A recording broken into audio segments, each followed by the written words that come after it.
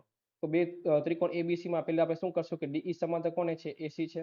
બરાબર. તો જો આ DC છે સમાંતર કોને છે? AC ને સમાંતર છે. તો આપણે એમ લખી શકાય કે BD ના છેદમાં DA અને BE ના છેદમાં EC. આ પ્રમેય 6.1 મુજબ. બરાબર. આપણે આ લખ્યું. હવે શું કરવાનું કે હવે આ DF છે એ સમાંતર કોને છે? AE ને સમાંતર છે. એટલે કે આને સમાંતર છે, AE ને સમાંતર છે. બરાબર. તો આ તો ખાલી આકૃતિ નહોતી, ભૂલથી દોરાઈ ગઈ હતી. બરાબર. આપણે કઈ સમજવાની છે? ખાલી આ જ સમજવાની છે. બરાબર. અહીંયા આપણું વિષય. તો હવે ત્રિકોણ ABE માં આપણે જોઈએ ABE માં તો આપણે શું લખી શકીએ કે BD ના છેદમાં AD અને પછી BE ના છેદમાં EFE. બરાબર. આ પરિણામ નંબર 2 થયું. હા, તો પરિણામ 1 અને 2 માં જોઈએ તો BD ના છેદમાં DA બે સામાન્ય છે. તો આપણે આના બરાબર શું મળશે કે BE ના છેદમાં EC બરાબર BF ના છેદમાં EF. એટલે કે આપણે સાબિત થઈ ગયું. જો મિત્રો તમને વિડીયો ગમ્યો હોય તો પ્લીઝ વિડીયોને લાઇક, શેર અને સબસ્ક્રાઇબ કરી દેજો જેથી તમને અવારનવાર આ પ્રકારના વિડીયો જોવા મળે. અને હા મિત્રો, તમામ ચેપ્ટરના ગણિતનું સોલ્યુશન છે આપણે ડિસ્ક્રિપ્શનની લિંક આપેલી છે એની અંદર બધા વિડીયો તમને જોવા મળશે. તો ચાલો મળીએ આવતા લેક્ચરમાં. જય હિન્દ.